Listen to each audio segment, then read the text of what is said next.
O Allah, guide me among those whom Thou hast guided aright, and preserve me among those whom Thou hast preserved, and befriend me among those whom Thou hast befriended. Bless me in whatsoever Thou dost grant me, and deliver me from the evil of what Thou hast judged. Surely Thou judgest, and none can judge against Thee, and he whom Thou befriendest is not disgraced. Blessed art Thou, O Lord, and exalted be Thee above what they set up besides Thee. I bear witness, nothing deserves to be served besides Thee, and I bear witness that Muhammad is Thy servant and apostle. Amen.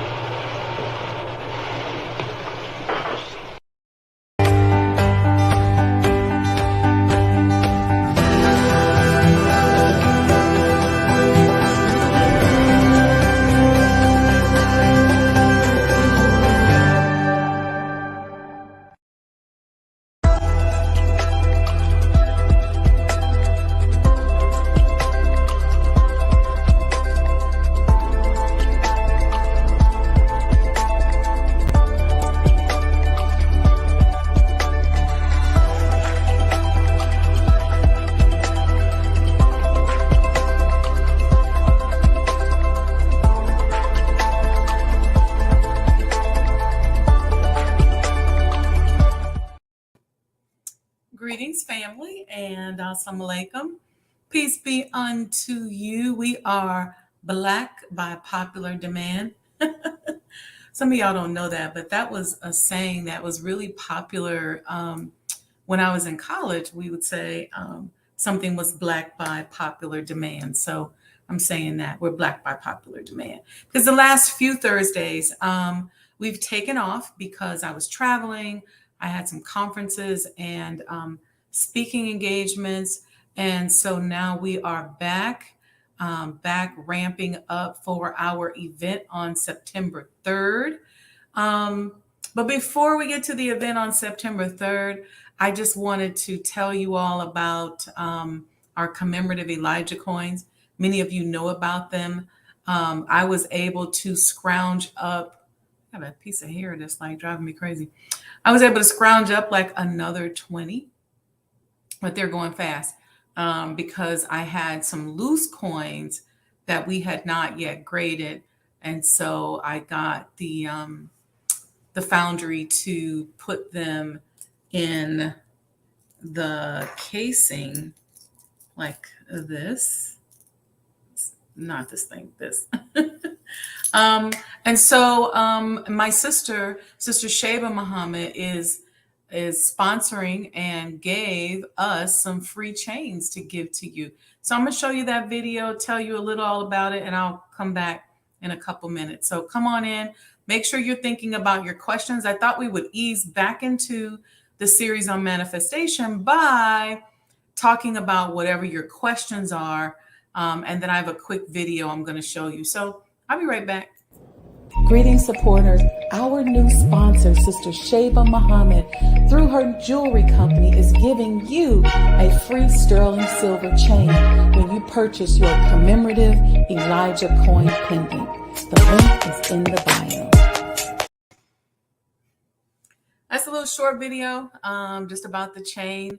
The link is there in the bio. There is not that many left, honestly, this time, because I don't have any more loose coins to give her to convert into pendants. So look, before y'all see them on somebody famous and then y'all be scrounging around for them, I suggest that you get them now. Get them this week because they're going to be going fast. The next thing, September 3rd, is a 24 karat donate and simp fundraiser and celebration. So we call it 24 karat because we've got this 24 karat gold champagne that's halal certified, non-alcoholic. So no alcohol, no getting tipsy. And so, but it's just a really nice, cool thing. It's got some gold flakes in it and beautiful bottle. And so we're going to be doing some pours of that with our sponsor, Magnolia Crescent Winery and Magnolia Crescent Farms and Non-Alcoholic Winery. So I'm really excited about that. I'm also celebrating my birthday. So I figure you guys will either come for the fundraising or come for the birthday or come for both. And let's just celebrate. And I am celebrating myself and celebrating my life and celebrating my mom and my father and just, being grateful. So it's really a gratitude celebration and fundraising event. So I hope you all can come out to that. I got a little video for you. Check it out. Peace and blessings, family. I wanted to personally invite you to join me on September 3rd, 2022 at the Honorable Elijah Muhammad House from 3 to 7 p.m. We're going to be doing a fundraiser for the completion of the Honorable Elijah Muhammad House and enjoying these last few weeks of our warm weather. And guess what? It's my birthday. So come on out, scan here to RSVP. All right, y'all. So if you in the Black Muslim Business Directory, if you're not, just come on out. Come out, have fun. We're going to be at 4847 South Woodlawn Avenue in Chicago in the historic Kenwood District. And this tonight, for those of you who are just chiming in, see y'all coming in a little late. We ain't been in class in a minute. We're going to have a Q&A on manifestation just to review some of what we've learned over the last couple of weeks. And but before we do, I have a video I want to play for you all because something that I see, I end up working with you all. We end up coaching and having these sessions, and then you go radio silent because oftentimes we give up. We say, oh, I got busy. We find an excuse. I got busy, or this happened, or that happened. And let me tell you something. Most of the time, when you give up, it's usually right before that breakthrough, right before that next level. So you just can't give up. And so I want to share this video with you on never giving up. Okay. Let's see what we got here. You can experience enough pain in life. You can experience enough disappointment in life that he can clobber you to the ground and kick dirt in your face, and you believe you can't do it. You believe that this is it for you. No, it's not. So many people out there fail, not because they don't have the ability. It's because they don't have the heart to go through adversity. The question is, can you manage your conflict and still seize your destiny? Because if you're waiting for it to end, you will never get anywhere. But most people spend their life not wanting to deal with the pain of rejection, the pain of defeat, the pain of being disappointed, the pain of losing, the pain of failure, the pain of being criticized, the pain of not being liked, the pain. That's called life. Life is full of pain. There's no gain without pain. Now, if you're going to hurt anyhow, get some yardage out of it. Get something from it. You already in pain. Use it. Do something with it. Allow it to take you to the next level. Allow your pain to push you to greatness. You're going to have people to do things to you. Things are going to happen to you. And you've got to clear your mind of all the unnecessary luggage and baggage that's weighing us down and let it go. Your life depends on it. Your future depends on it. Your destiny depends on it. Your miracle depends on it. Everything depends on your ability to let it go. If you hold on to stuff, you choke. If you release stuff, you can keep breathing. Life is going to hand you something every day. Take in what you can get out of it. Let go of what you can't get out of it. But don't let anybody hurt you so bad that you choke.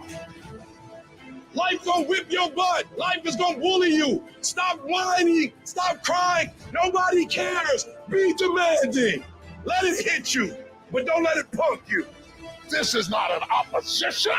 This is an opportunity. I don't care if you've been beaten to the floor, if your legs are too tired to lift that weight. Break through that barrier and create new ones for you and for others to show off. Get back up and live life. Whoever stays down is a loser, and winners who fail and get up. Fail and get up. You always get up. That is a winner.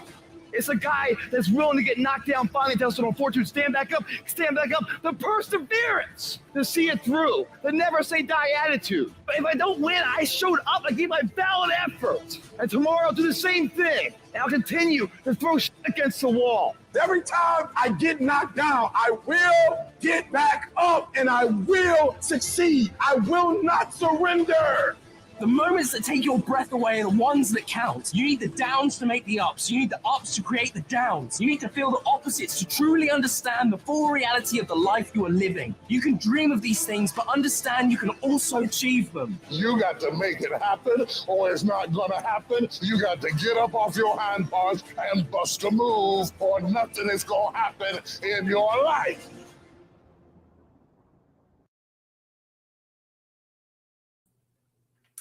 I think it's interesting that these motivational videos have a lot of athletes in them, people pushing past pain, pushing to that next level, pushing, never giving up. And I think that that's a really great metaphor for life. You know, just not giving up. And I wanted to have this Q&A session on manifestation because something that I notice is that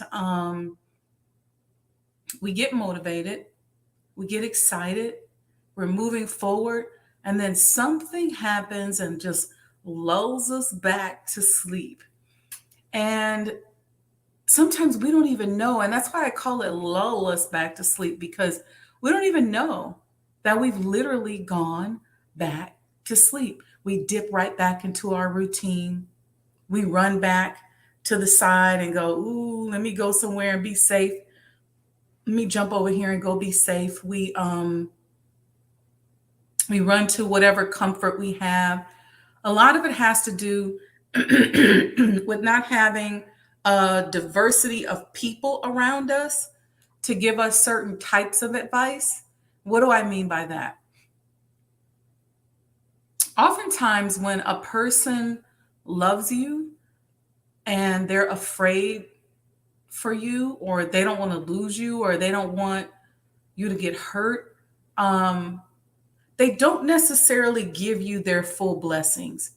They give you their blessings, but it's like, okay, go ahead, but, and then they start having conversations with you about being safe, being careful, and which are good conversations, don't get me wrong. It's good prayer, good advice to say to somebody, be careful, be safe. But what they really mean is don't do too much. Don't go so far. Don't do so much to where you get yourself hurt. And so sometimes that space, that energy, that kind of talk, or that kind of self-talk messes us up. And then next thing you know, we had these big dreams and these big goals that were way up here. And then all of a sudden you see us and we ain't hardly doing what we said we was going to do. Or we really just kind of stop striving. Or we look up and 3 months, 4 months, 5 months, 3 years, 5 years, 6 years have gone by and we haven't moved off of that original point. And so that's why these classes on manifestation are so important. And I love doing them because, you know, a reminder is a blessing. A reminder is a mercy. And so the idea is to continue. See, we have to create new grooves in our brain with new forms of thought, new ways of thinking, so that when we get worried, when we get tired, when we get upset, we go back to that thought, not back to the old stuff, And then next thing you know, we find ourselves plummeting. Have you ever revisited a story or had a conversation with somebody that made you feel like you literally were starting over mentally? That kind of stuff is dangerous, because what you want is you want to keep going. You want to keep putting one foot in front of another. One thing about me is that I'm a very consistent person. I'm very routine. I can be very, very consistent. So when I say to people, somebody asked me today, I was talking to a couple of people about some shows that I'm working on. And they said, how much content do you have? And I said, what do you mean? They said, because most people we talk to, they don't really have any content. I said, I got content back to 2009. And they just looked at me and I said, yeah. I said, content back to 2009 that I wrote every week and put out and broadcast, whether it was on my Blog Talk Radio or syndicated radio or here on YouTube or on Instagram. But I've got content, not content because somebody paid me to put content out. Content because I wanted to put content out. Content because I wanted to build something. Content because I had something that I wanted to share. And so I challenge all of us to take a look at the things that we do that we're consistent about, the things that we do that are easy for us, the things that we've done in the past that maybe we let go of because we just kind of got off onto something else. Ask yourself, what does that mean? And I said to the person who asked me that question, I said, I said, consistency is one of my superpowers. I'm going to keep at it. That's who I am. And, we morphed off into a conversation, which ties me to one of you all's questions or comments. Somebody sent me a question and they said, how do you deal with opposition? How do you deal with feeling as if every time you do something, there are so many people who oppose you that you either end up giving up or you do something else, but you give up ultimately? I kind of paraphrase their question here. And I said, you know what, I can speak on that, because one of the things that I've learned in life is that it's just a weird way life works. When you're always pushing the envelope, when you're always doing something that maybe somebody else hasn't done, when Allah is dealing with you and you're one of those persons where he is always giving you something big, you will find that people will fall off. There'll be people that really don't want to be bothered with you. There'll be people who come in and out. They pop in to keep score and then they pop out. Here's the key thing. The key thing is to make sure that you don't define yourself by the hate that's in other people. People will attack you because you're cute. People will attack you because your feet are smaller than theirs. People will attack you for whatever reason. They'll attack you because of your hair. And they will literally go out and put together massive campaigns. But you have to first know that there is no God but Allah. You have to secondly have faith in yourself. And you have to most importantly know that you cannot define yourself by how they see you. And so I have this thing where not only do I make sure I constantly remind myself and talk to myself about there being no God but Allah, and that he's the creator, he's in charge, and that I don't need, I say this because I really want you all to get this. You and I don't need anybody's permission to do what God tells us to do. So if God put certain talents inside of you, If he made you a certain type of person, you don't have to ask nobody about that. Because that's what God said, okay, this is how I want to express myself. Just like this. And so it's okay. And if they don't like you, there'll be some people who like you. I'm sorry, you guys, I've been talking literally since 10 a.m. Excuse me, literally. And so my voice is going away. So we'll see if I can make it through the show. But yeah, since 10 a.m. But it's okay. I'll rest it later, rest it tomorrow. At the end of the day, though, to this person who sent this question, remember, there is no God but Allah. Don't define yourself by these other people. And you have to keep going. There may be times when you feel like nobody believes in you. You may feel like, oh my God, how can I move on? I'm alone. Just keep going. Because if God put this in your heart to do, if God said to you, build that business, if God said to you, move forward in this manner, and you know that that's what he did for you, and those are the instructions that he had for you, you're going to be all right. Just keep going. Just keep going. Don't give up. And don't be lulled back to sleep by people who sometimes really just want you to be safe. They want you to be successful.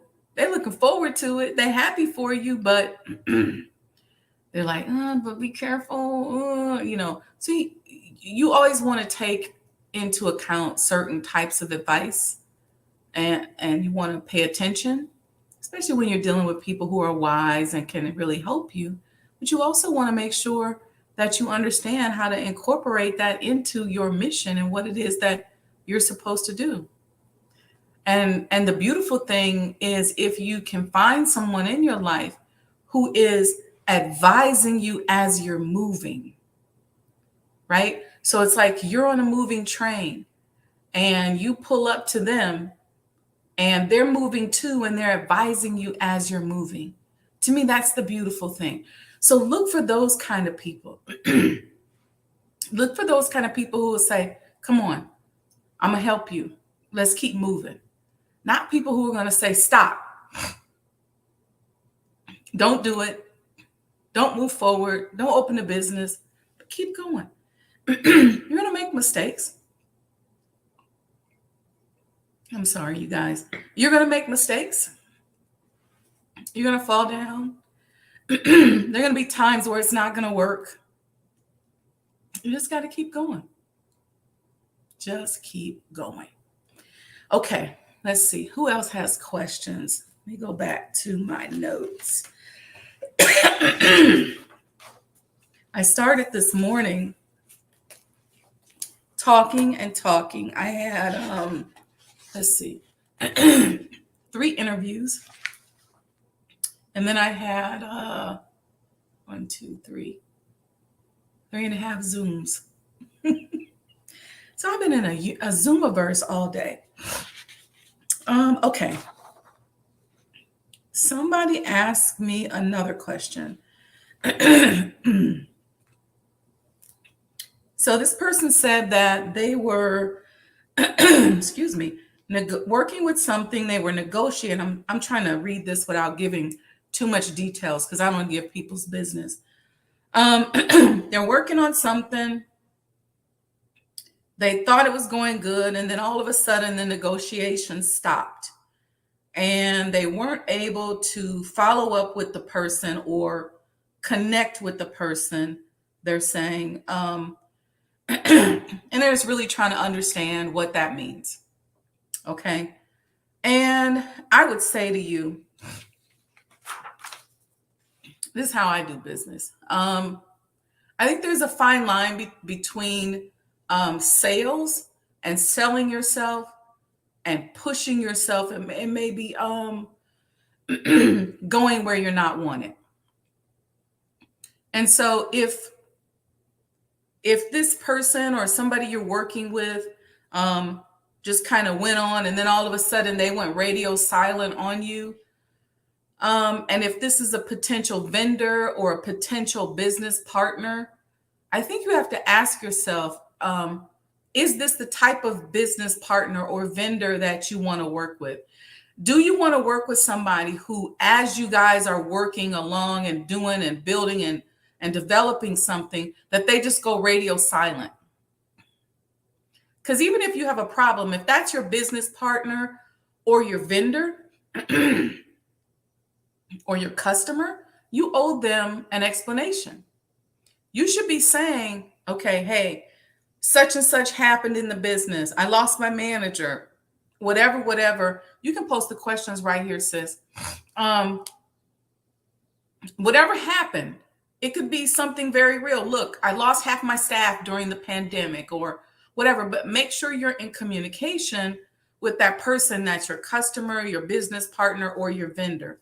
And so to this business person that asked me this question, I would say,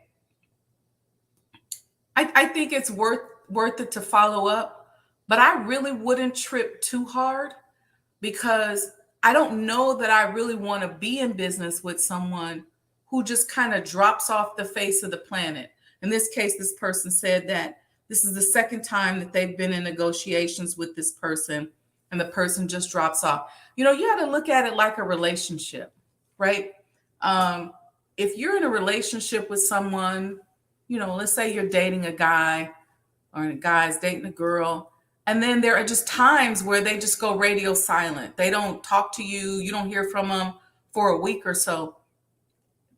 Is it worth it for you to pursue that person even though you feel that way? Certainly you can say to them, hey, I'm not so sure about your communication skills. I got an issue with your communication skills. But do you really want to be in a relationship with that person who just goes radio silent and just decides that they don't want to communicate, and there are big things going on, like a deal being on the table, right? So in this particular case, with this particular partner that you have, business partner that you have, if they're not communicating, they're going radio silent, they're coming in and out of the negotiations, I would suggest to you that you fall back some. Even if you feel like you really need this relationship in your business, you might not need it the way you think you need it, because what you probably are getting is what they're telling you that they're going to give you, which is half-baked results, little or no communication, and then you're going to end up wondering or maybe holding the bag. And that kind of stuff costs money. So I would say, you know, don't be so thirsty. Just fall back. And again, look for a plan B. You know, make sure that, you know, your strategic plan or your kind of the plan that you're outlining for this particular deal. Maybe you have another vendor that's a plan B. Maybe you have another thing you can do. Maybe you can just fall back. That's what I would do. I would not pursue it excessively hard, especially if I know that I'm going to be in a position where it may actually cost me money or opportunity or my reputation if this person is just kind of dropping off the face of the planet. When I do business with people, I try to err on the side of over communicating. Some people will get irritated, and the modes of communication I'm very careful about. So I try to make sure that there's as many verbal conversations as I possibly can have. And then I use maybe email as a summary. I'll say something like, you know, to follow up, as a follow-up to our previous conversation, blah, blah, blah, blah, blah. And if I texting is supplemental. So you want to be careful with that. Be careful even when you hire people, because I've hired people before, and oftentimes I can't reach somebody, or just because I may not have time, I might be really busy, or I may actually send out a text message because I might be on a Zoom like this and I decide I needed to communicate something to my assistant, make sure that they understand that that don't mean that they should just be texting people. So if you say, hey, reach out to our top vendor and let them know that we have this event coming up, you don't want your assistant texting them. You know, even if you're just that cool, let them know that you want a touch point where they pick up the phone. And even if they're leaving a voicemail, sometimes you can say, hey, sending you a quick text, tried to call you a couple of times, but you want to be careful with that too, because the thing about texting is that texting doesn't always convey emotion. So you can't really tell how that person is really feeling. You can't hear hesitancy in their voice. You can't hear doubt in their voice. You know, you just may not be sure. They may not even be sure that they want to commit to a certain date or a certain time. You'll hear that if you're having a conversation, and you may not be able to hear that when you text. And so when you get that sort of half-baked performance, or maybe a no-show or a late show, had you been having those verbal conversations, you could have actually possibly picked up on that and maybe asked some secondary and tertiary questions. Okay. So Sister Anissa says, should I partner with someone that can provide a service, but that can that can benefit my business, but doesn't embrace the vision, mission of my organization? Well, remember how we function as conscious entrepreneurs. And I don't know the details, so I'm going to give you a general answer, because I don't know what your vision is, and I don't know what service that person provides, and I don't know if the service that they are providing you is a violation of your mission, or is it just that it just doesn't embrace it? I don't really know what that means in terms of materiality or severity. But I would say this, as conscious entrepreneurs, of course, we want to make money. We want to have net income that is positive. We make no excuses about making money. We don't apologize to anybody about making money, because money does what?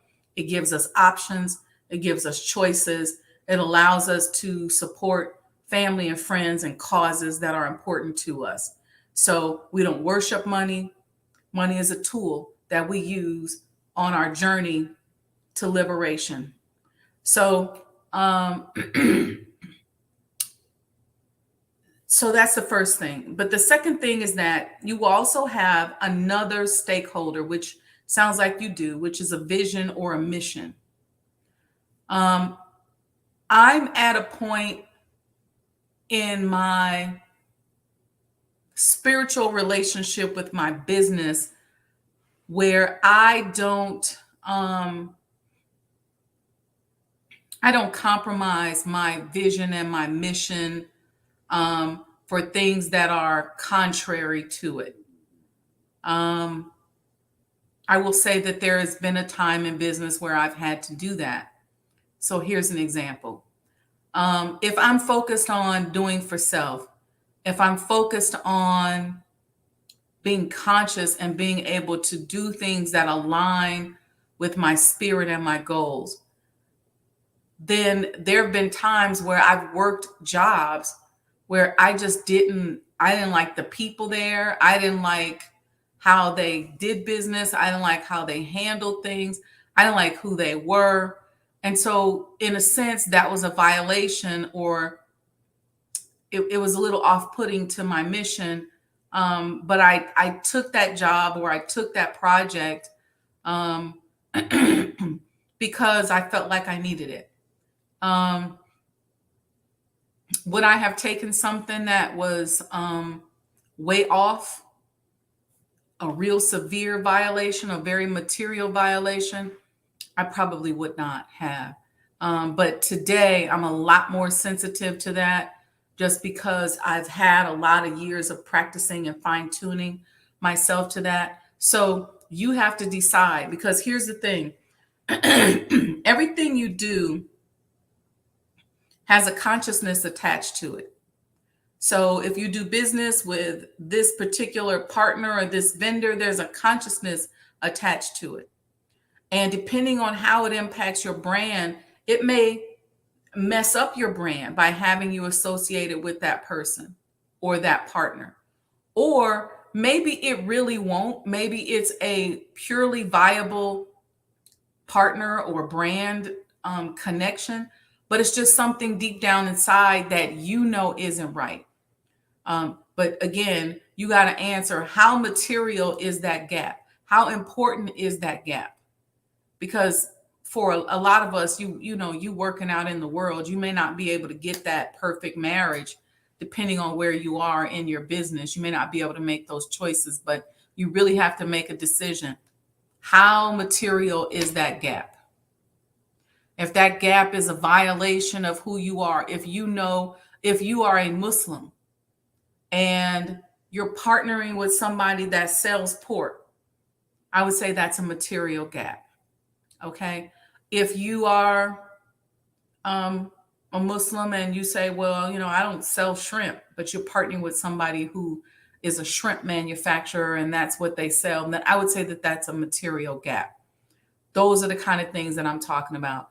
If it's a situation where you say, look, principally, I'm not going to deliver goods and services between 8 a.m. and noon. I only deliver between noon and 5. But you're partnering with somebody that delivers between 8 a.m. and noon. That may not be material enough for you to walk away from the deal. Okay. So always remember that you can be very creative. And I always say to us as Muslims in business and as members of the Black Muslim Business Directory that there is a lot that you can do. And I know that there are some people who see being a Muslim and in business as being a very restrictive process. I don't see it like that at all. I see it where the more creative we are, there's more that we can do. There's so much that we can do. And we just have to get creative. We just have to think, and we have to get up out of the box so that we can think out of the box. We have to just focus our mind on what it is that we can do, because there's a lot that we can do. So many of us have so many talents and so many skills that we can be consultants in just about 6 or 7 different fields of endeavor because we're just that talented. And so it's just a matter of us, you know, being creative. So please don't think that doing for self is a very restrictive way of doing business, because it actually is not. Yes, there are rules. There are things that would violate your principle. And as a conscious entrepreneur, I gave you 2 examples that those are things that would violate. But at the end of the day, there's a lot that you can do. We have a whole world that is open to us, and we just have to be creative. We have to be focused. We have to be principled. Because at the end of the day, think of it like this.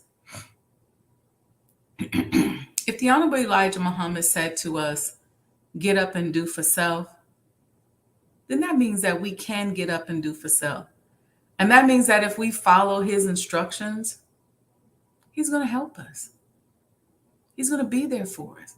He's not going to say, look, you know, do this thing, but it's all hard and you're going to live a life of subtraction and there's so much that you can't do. That's just not how I see the messenger or Allah or the minister. I don't see them that way. I don't see them when I hear their word, or I get a word, you know, from the minister or whatever, or I get inspiration from Allah or the messenger. I don't see it as a restrictive inspiration. I see it as a positive inspiration that's really pointing me in the right direction and saying to me, look, sweetheart, go this way. And if you go this way, the whole world opens up to you. That's how I see it. I don't look at it like, I really want to go this way, and then you telling me not to go this way, so I'm going to go anyway. But this is a life of subtraction. It's a life of restriction, and there's stuff I can't do.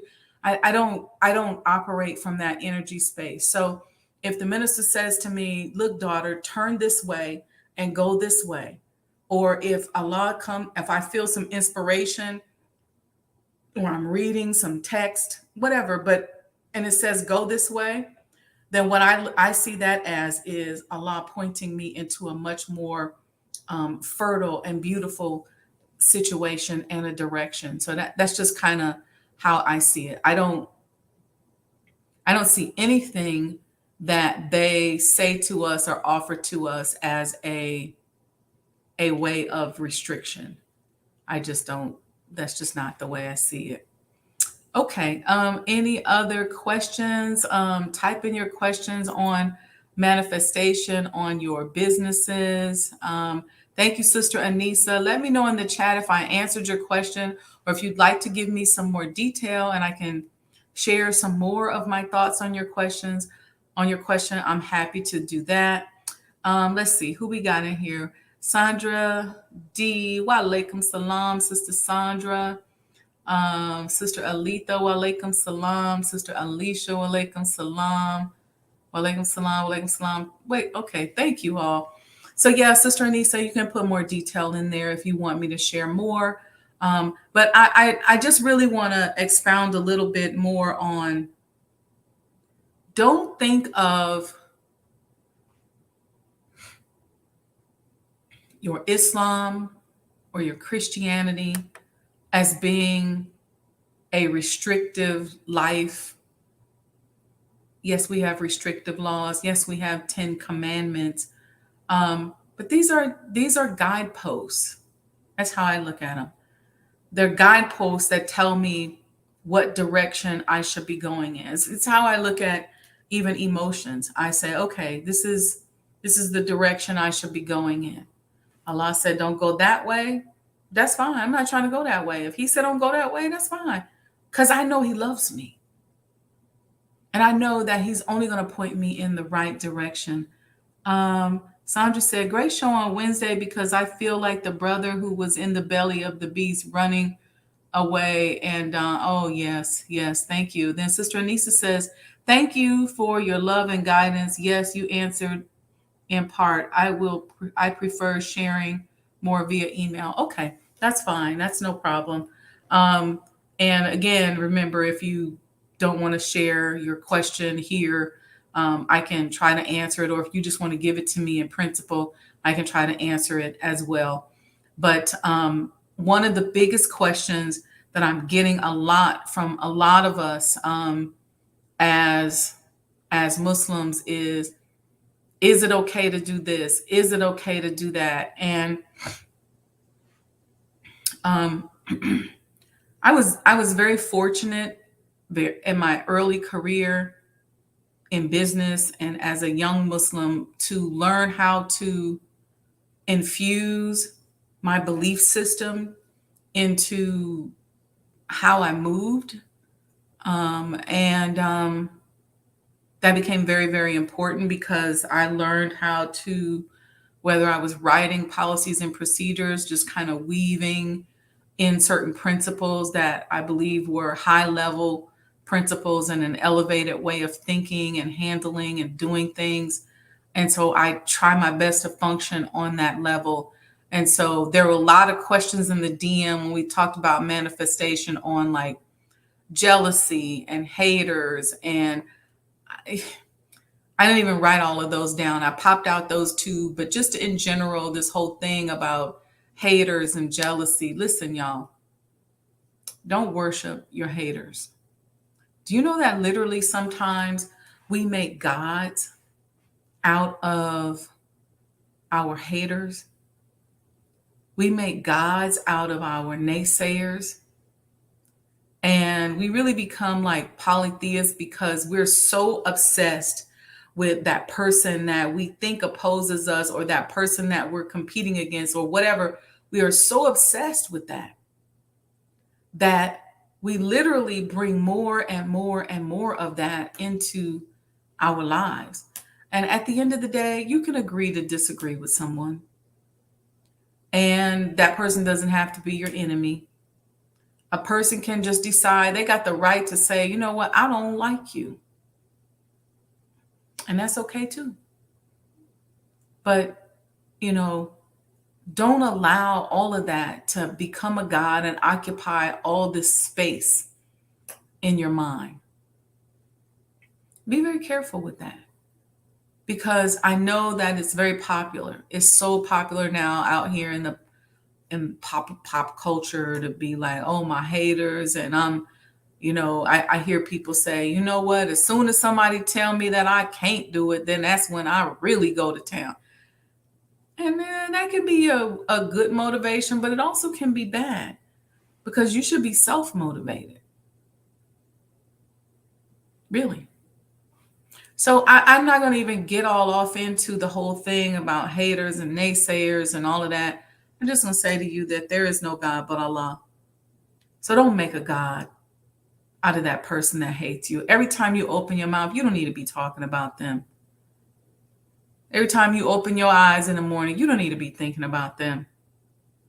You need to be thinking and being grateful and be in that space of gratitude. And you need to be focused on the direction that God is guiding you in. Because sometimes the only reason why those people are relevant is because God is already trying to point you in another direction, but you just keep going.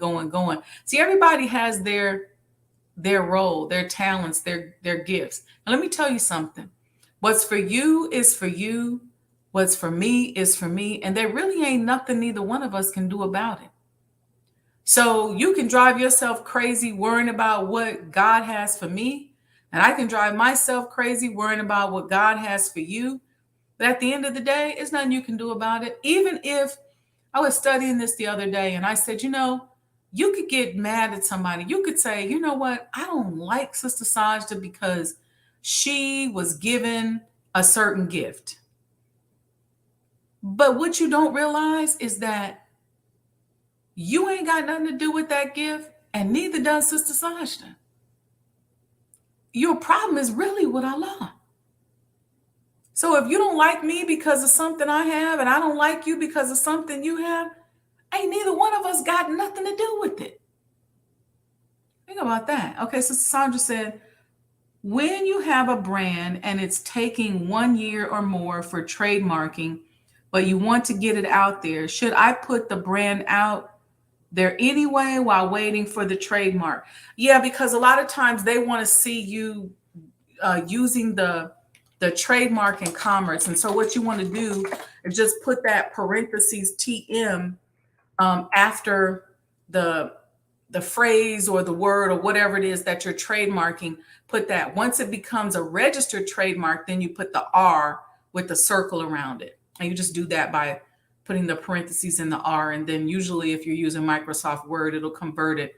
But yeah, a lot of times they will ask you for a specimen of you using that brand in commerce. And oftentimes that's where you get challenges, is when you're not really using the brand in commerce. Because a lot of times, unless they just want to bully you off of your position, but this is a beautiful thing about being Black and being a Muslim, because if you're using something, then if you've used it enough in commerce, especially now with the internet, most people don't want to go up against that because they don't really want to be associated with you.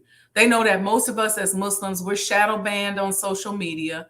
They know that. So they don't want to be messing with us. Certain hashtags that we use over and over again, they block and they have a problem with. So use it in commerce.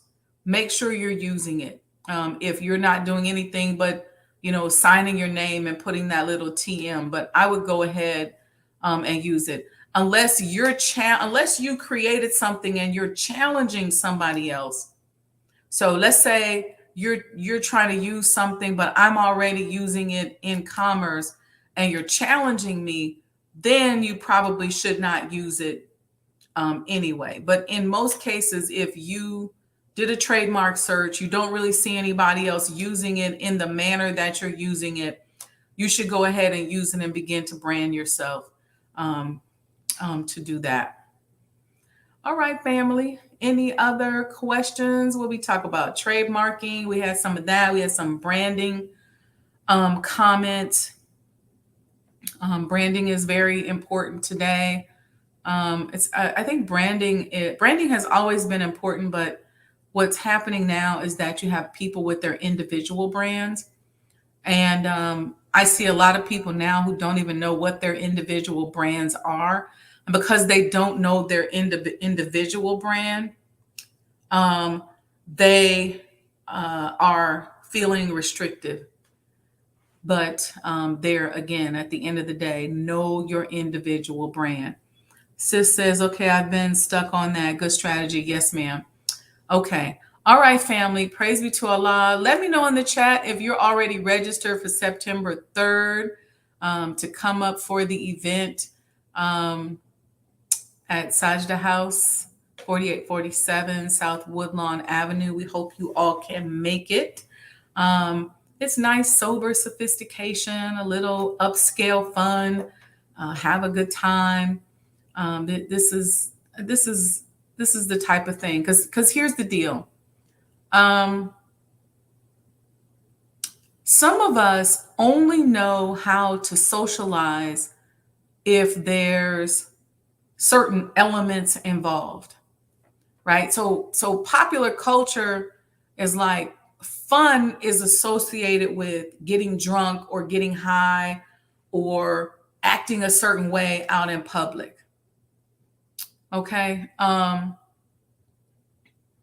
what I would like to do more of in our circles is coming together and gathering together with like-minded people in a professional manner, and even networking, exchanging cards. I'd like for it to be where the circle of people that come to my events and that come to my events, that when you come, you know, like, okay, this is a certain type of person.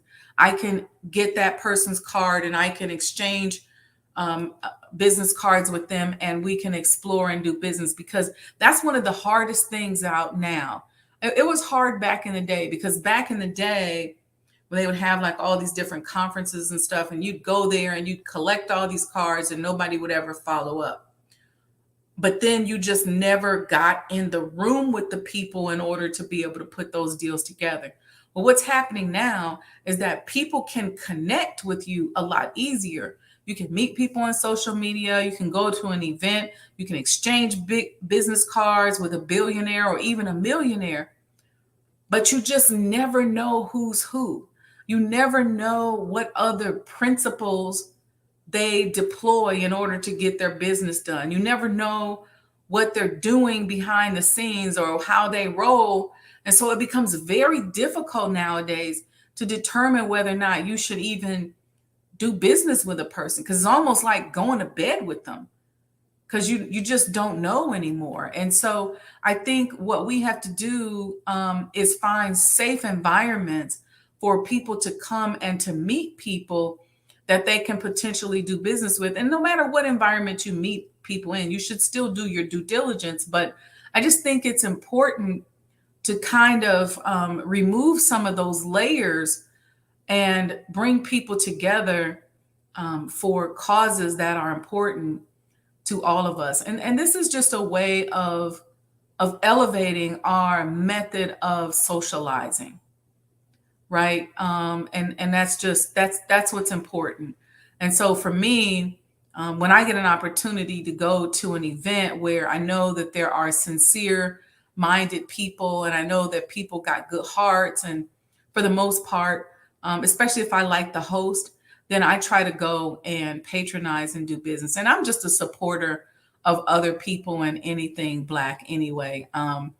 If you know me and you're having something, if I'm in a group or organization with you, or you go through something or something's going down, I always try my best to be there and to be supportive, because at the end of the day, I always say, you know, Allah drops everything He's doing for me. If there's anything that I can do for somebody else, then I will do my best to try to be found doing it. So I want to expand that over into our social circles, so that we're beginning these Black Muslim business think tanks and, you know, mindset strategy, you know, making events And we can really start building some real good business together by coming together and talking. And it doesn't necessarily take a lot of us. And I'll say this one last thing before I go. When social media first got popular, everybody was trying to get as many likes as possible. People wanted 100,000, 500,000, a million likes. And then after we learned that we could monetize off of social media, a lot of people stopped caring as much about the numbers as they did what's the behavior and the interaction levels of the people that are there. So do I have 2,000 people following me who support me financially and support my events and my brand? Or do I have 1 million people following me who really just click on, scroll on my page just to look at me? And so people started to look at the value of their followers a little bit differently. And there's a fine line with that, right? Because a lot of times, most of our challenge is that we just have a traffic problem. We post things, we're just not getting enough traffic to it. But the question is, what kind of traffic? And that's why I say, you all hear me say that we live in a data-driven world, because the data will tell you what type of traffic you're advertising or posting up into. Are you posting into the type of traffic that's going to support what it is that you're doing? Or are you posting in the type of traffic that's just scrolling by looking?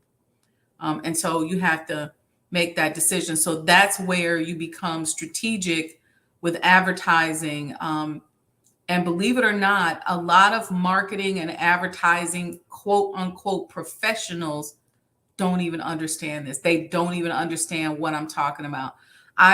We spent hundreds of thousands of dollars at the surgery center in Maryland and for our clinics before we built the surgery centers and then the micro hospitals doing advertising.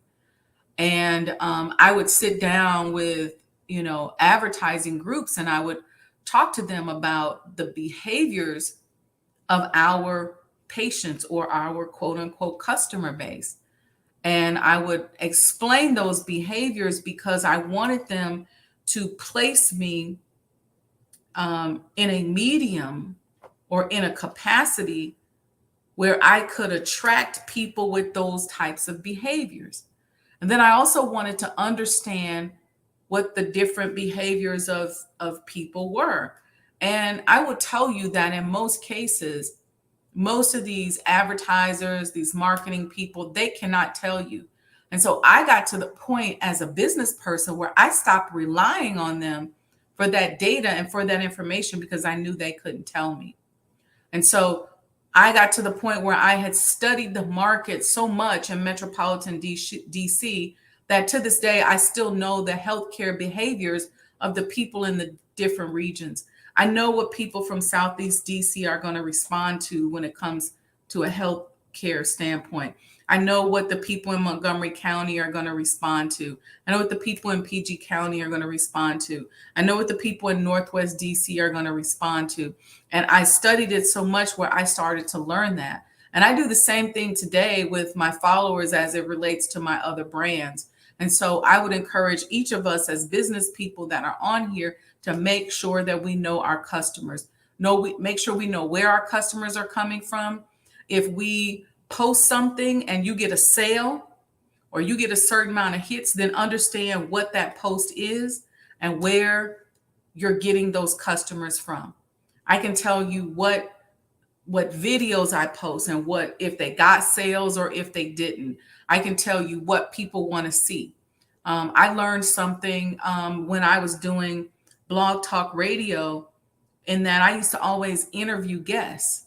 And there was a point where I didn't have guests and my hits and my ratings went way up. And then when I went on to Radio One and I was on WOL Radio, when I would have guests, I would not get that much traction. But when I would get on the radio and it was just me, or when I got in front of the camera and it was just me, I got a lot more traction. So I started to understand what people were looking for. I know what subjects people are interested in and what kind of things that they want.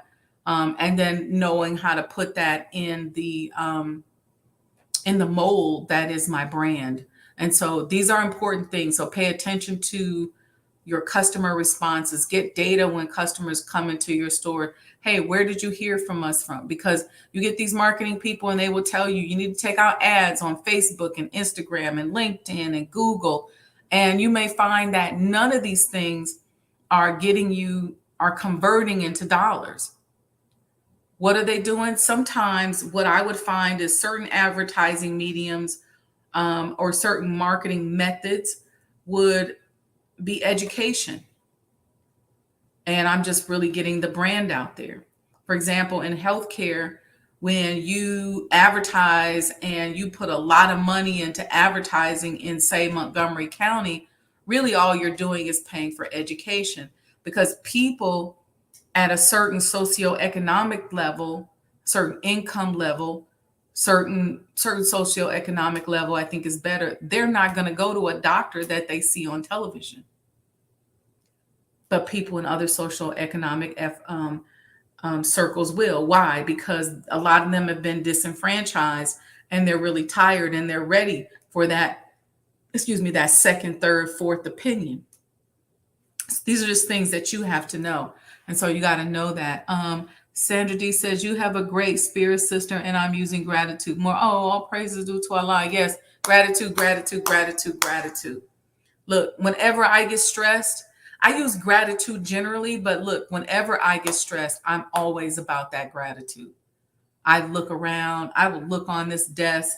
Right now, I need to straighten my desk up a little bit, but I will look on this desk and just sit here and go through and be grateful for every single thing that I see here, that I see around me, and just be grateful and take time and just be grateful. I'll pick up, if I got to pick up a thing of lip gloss and go, you know what, I'm grateful for this. And I'll remember where I got it and how I got it. And I'll just be grateful for every single little thing, all the way down to a mustard seed. So anyway, family, with that, listen, stop worrying about haters. Stop worshiping haters. Let them go on. Because let me tell you something. You cannot sit there and hate on people without having that energy come back on you. So don't engage in it. Don't even be a part of it. You have every right to say, I don't like a person. I don't want to work with a person. You can definitely do that. You have that right, but do it and move on. And let me say this one last thing to you, because a lot of you are saying that right now in the pandemic or after the pandemic, that a lot of people are asking you for money. And obviously, if you start just giving everybody money, then you won't have any. And I'm going to tell you a response that you can say to people. I just can't help in that manner right now. I'm not able to do that right now. And you have every right to be able to do that. And so if a person, let me just tell you this. I keep saying it's the last thing, but I'm just rolling around all of your questions and comments. And I said I don't want to go too deep into this, but let me say these two things.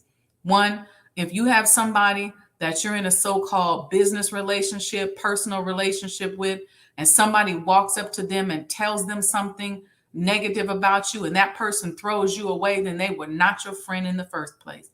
There's nobody that can walk up to me and tell me not to talk to my friend again if that person is really my friend. Now, if they tell me some disturbing news and I got to go to that person and talk to them about it, then I will do that. But trust me, there ain't nobody walking away from you that's really your friend or really your true business partner just because somebody says something to them. That means that they weak, they're on another level, and they don't even know the meaning of a relationship or a true friend, because at the end of the day, everybody needs somebody to love them through something. And I believe everybody should have somebody that spoils them. So those of you writing me in the DM saying somebody said something about you and now this person don't want to talk to you, then that wasn't your friend in the first place. And so you need to just pick up your blessings and move on. And because it may very well be God's way of saying, don't mess with them. If somebody can easily do that. Okay. So, and don't you be that person either. Don't let somebody talk you away from your friend or away from your loved one or away from somebody that, you know, you're connected to. Don't let nobody do that. You make a decision. If you decide, hey, you know what, maybe they're a little too messy, or maybe I'm just not feeling that person, that's fine. But don't be that weak. And if they're that weak, you don't want that person in your life anyway, because you move into a higher level. You're out over your skis. You're in that space where your instructions and your guidance comes in the form of revelation. You don't need no weak person around you that somebody can just say one thing to and make them run away from you anyway. All right, family, peace and blessings. Make sure you all get registered for September 3rd. Make sure you get your commemorative Elijah coin. You see scrolling across the bottom here is SajdaHouseDonations.com. That's how you can donate to help us finish with the completion of the Honorable Elijah Muhammad House. So peace and blessings, family, and we'll see you all Saturday, inshallah, for the Sajda Saturday morning coffee talk. And thank you for being patient with me through my raspy voice. But I'm going to go rest it right now. All right. Peace and blessings.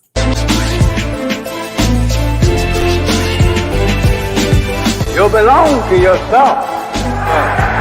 You're an independent people, created from the nation of free people. Yes, sir.